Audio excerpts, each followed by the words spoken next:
Igbo ndị ọma na-ege ntị, ngwa ugbu a nrụzienụ akụkọ anyị n'uju ya. Aha m bụ ọkọ akụkọ Maazị Fashola Nwezinifte. Otu jikọtara ụmụ nwanyị bụ ndị nke nụrụ di nke obodo anyị bụ Nigeria bụ Married Women Association of Nigeria n'olu bekee ekelela gọọmenti Nigeria nakwa gọọmenti nketiti bụ Anambra steeti etu ha si were gba mbọ were kpụzikakwuo aka na ọnọdụ ezumike nke ha nyere na mbụ nke ndị oyibo kpọrọ sit at home extension. Oge onye nkwupụta okwu ụmụ nwaanyị abụ onye nke ama dịka Mama Ada na-ekwu okwuru aga n'iru, o kwuru sị na kemgbe afọ 10 ya ji were bụrụ nwaanyị nụrụ di na ya na di ya anaghị anọ ihe karịrị mkpụrụ ụbọchị 2 n'ọnwa, na ya na di ya anaghị enwe mmekọrịta ma onwe nsọkọrịta n'ebe ọ pụrụ iche n'ihi na di ya na-eji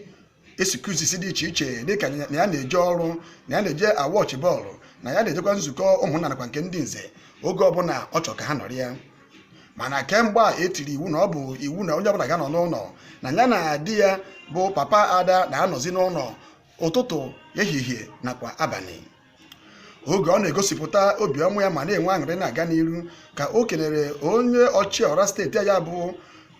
His Excellency Willie Obianọ ka o siri kpụzigakwuo otu izu ụka n'elu nke mbụ enyere enye, ma na-arịọ ya biko dododo na ọ bụrụ na ọ ga-abịa ife ga-ekwe ma mee ka si biko kpụgakwuo ya ma ọnọdụ a ka o ruori ihe dịka Ọgọst.